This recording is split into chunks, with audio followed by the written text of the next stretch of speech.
Hey everyone, welcome to this Arena of Valor gameplay. Today we're playing Natalya. I'd like to give a quick shout out real quick to quick, because sometimes I like to say quick more than one time. 480 is with me, Henry Loktar, Nick M, Henri, or Henry, depending on how she feels that day. Simple, JBL, Zucalanto22, Field of Pain, and Sugar King 33. Natalya has not always been one of my favorite mages.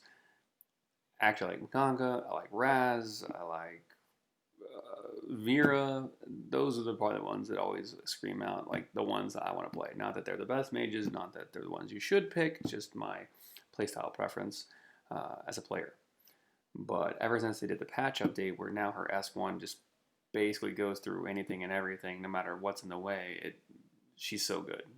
One of my favorites now. This Crixie is all over us the entire game and is really, really annoying. I don't think necessarily that Crixie's a bad matchup for us, but she just haunts me the entire game. But I think we definitely are better than she is.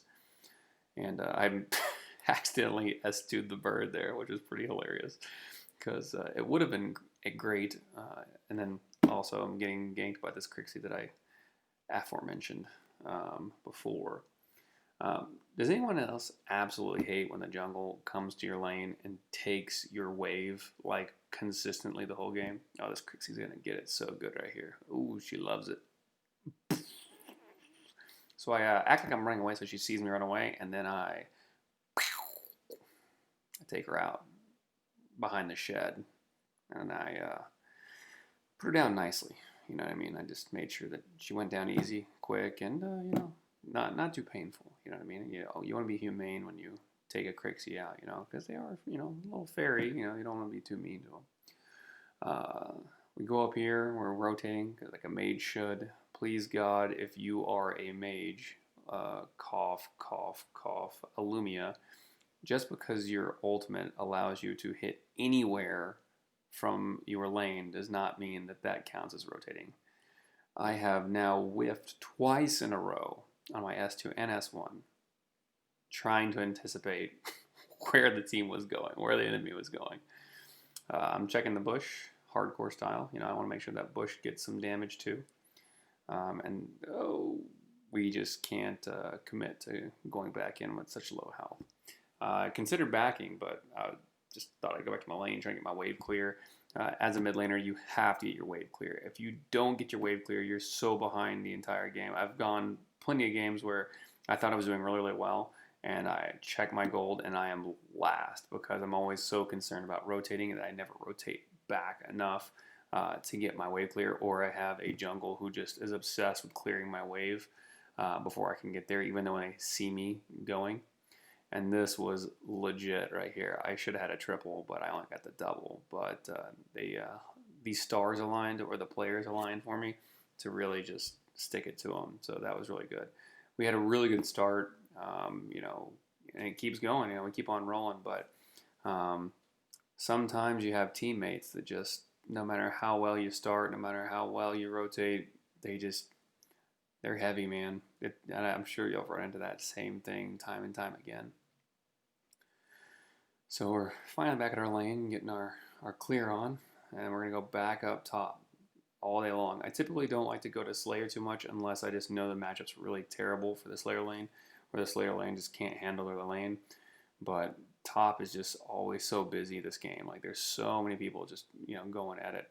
Here we go again. Oh, I think Violet clears up here for us. And there's that Crixie who's just after my life continuously. There you go. Yep. See, Violet, that's my girl. She cleaned everything up for me. So rotating back, get a little bit of heal. I really feel like at some point I should have gone back, but with half health, I felt pretty good standing and where I was at. So, I went back mid. Gonna go rotate bottom to try and help out this Richter. I think he's died a couple times. I haven't checked the score in a while, and I miss and I miss. Ugh, yuck.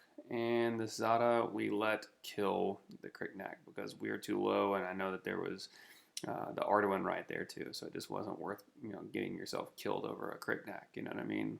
Bzzz. not important. Bzzz. Anyway, wave clear. Thank goodness Critneck's dead, so he can't steal my clear. So that makes me feel good about everything. Rotate top again, just to go kill a Crixie if we can, because, you know, that's what we like to do. This pestering Crixie, just not let her live anymore.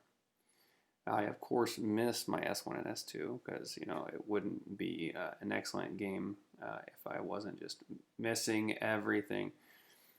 I get away from the skin of my teeth too many times this game. I feel like there's just times that I should have just died, and I didn't, and I was very thankful that I didn't die. But, you know, hey. And right here, it was a bad choice. I think I should have went with them because we just cleared out one person. I mean, Violet ends up cleaning up the other two. But I think if I had joined in, I definitely would have, we would have cleaned up Crixie as well. But I was trying to be safe, you know, I don't want to give anyone some extra gold by killing me because I've got, you know, 3 kills already in a row. So we go to clear our wave, and this was the mistake. Should have went back or should have looked where Zada was. She was just camping that bush, waiting for me the entire time. And that's where this starts to go downhill for our team. I'm obviously not there to rotate. Giving some props to the Zada for getting me, you know what I mean? So that puts us on a path going downhill because I think Richter again has fed a couple times. I think he's died a couple times. He's not handling his lane well. Our top lane's starting to cave a lot. I think our Arms died a lot this game, and I think our Cricknack is actually pretty terrible as well. Pick up another kill to Crixie because she just loves feeding me them homemade dinners. And top lane, as I said, is just getting taken right now like bad because I think that Arm's just feeding. I think by the end of this game, it was just basically me and Violet just taking care of business because the rest of the team would either, you know, as teams do sometimes when you get them, go in one at a time. It's just like, okay, there's a 5-on-3. Okay, 2 people die, 1 person escapes. Well, then the 4th person has to go play hero and go run in and try and save the day. 1-on-5, they die. Then the 5th person's like, you know what? We couldn't have learned our lesson from that time. You know, let's see if I can also play hero. And then they die as well. And it just becomes like an ugly cycle of people just throwing themselves to the wind. You know what I mean? So, we help clear there, and Alice dies. We get a assist, and then we just get smacked in the face by this Zada so bad. They came in like a wrecking ball and just owned us completely. So, as I always do, I escape with very little health. I have to punish that bush for hiding the enemy at one point in time, so I nuke the heck out of it. And Violet and Crignac start going on a very violent verbal tangent on each other because they just are so tilted at this point. And I agree with the Violet. This Crignac is so terrible. And I think right in this game, me and Violet are the only people who are not Diamond. So it's just like, I mean, not to say anything about Diamond. I've been Diamond. Obviously, everyone has. I get destroyed. I made a terrible decision to try and stay in fight with low health and basically their whole team there. There you go, trash Diamond. Yeah, the one thing I would also recommend too, and I've been super guilty of this as well, is getting tilted. When people are just playing like total gutter trash, the worst thing you can do is get pissed off yourself because it doesn't help anybody. You just start playing like crap, or you start trying to overplay to make up for all of the terrible plays your team's doing. You're trying to make up for it, and the best thing you can do is, let towers go if you can. You know what I mean? Don't give up your life. Don't just kill yourself because that doesn't help anybody. It actually just helps the other team. There you go. There's Cricknack now talking crap to Violet about jungle roles. I believe, what's it called? The Violet or whatever the case is. Oh, yeah, the Violet wanted to be Lindis. That's what it was. And then Cricknack was just like, no, I'll jungle. You don't get to be jungle. Oh, goodness. And it's just a nightmare from here because they spend the rest of the game just talking crap to each other rather than just playing the game, not worrying about what's going on the map. And, oh, man, it's bad. And here you go. So I'm clearing, and these people are getting ambushed. This Zada is so good for someone who is new to the character, so it's probably a Smurf account or something like that.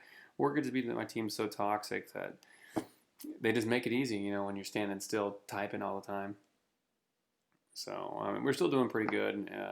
First time in game. Yes, it is. Come here often. Uh, so we're gonna try and help this Cricknack, but he is beyond help. Well, nope, he did live. He did live. I thought he was gonna die for sure. He dies a lot this game. It's like I can't ever try and save him. I think I just totally wrecked this Zada right here. She just stops moving. I was like, I don't even care anymore. Just take me. And then the Crixie, who always has to be in a bush waiting for me, finally gets a kill on me. She feels so good. She can take a picture, go put it on her wall, and said, yes, I killed a Natalya one time. I did something this game because on their team, well, actually, she did really good. She was 6-4-7. I thought she was way worse because I killed her so many times. But I guess it doesn't really matter when your team is just feeding as hard as they are. So as you can see, we are definitely snowballing in the wrong direction. It's still the smack talking going on between the Cricknack and the Violet. And then at this point, I'm pretty sure Violet just gives up and she just stands in the corner, which is also a super annoying thing because I think that if she'd come out rather than just standing in the corner right here, we could have turned the game around because I was doing a lot of damage to this Arduin and like they're down low like that. And then the Violet finally comes out, but if she'd been there earlier, we could have taken the whole team right there and really turned this around. She at least got the Crixie, thank goodness, because Crixie, what's a game without a Crixie dying? Especially this game, because she just dies all the time. Yeah, here we go again. See, Violet's just standing in the corner talking. If she was there, look at that. They're all so low, and she's still just standing in the corner. Guys, if you ever are in a situation like this, do not just stand in the corner. Help your team out because it could cost you the game. We could have had this game for sure. It was within grasp. I mean, yeah, like a miracle chance in hell, but still within reason of winning. But what I would say is this game is over. There's not much left to it. We're going to try again. I've been on the giving and the receiving end of these kind of beatings, and just don't give up. Just keep going. I know it's hard, especially when you have toxic people, but just try to not pay attention to them. Just muscle through it. Ooh, we got our boomstick. Now we're feeling good. I think soon I was like, guys, we got this. I'm pretty sure it's coming up here soon in a minute. Because I was just tired of the toxicity. I was like, we can come back from this. We can do this. No towers? I have one with no towers. Why did your mom not give enough attention? Yeah, I don't know. I couldn't speak for her mom. This Zada, and then this trying to help out this arm here. Doesn't do anything. Can't do anything. At this point, they're so fed, it's just beyond recovery. I'm trying to take off this wave because I feel like we can save this wave. Maybe we can just stay in the game a little longer. I managed to get most of it, but then here comes this next wave. And right before I think we can maybe pull something off, and it's too late. Nope, we're done. We're dead. And that's the game. Well, thanks for tuning in, guys. I really appreciate your time, and like and subscribe. Thanks.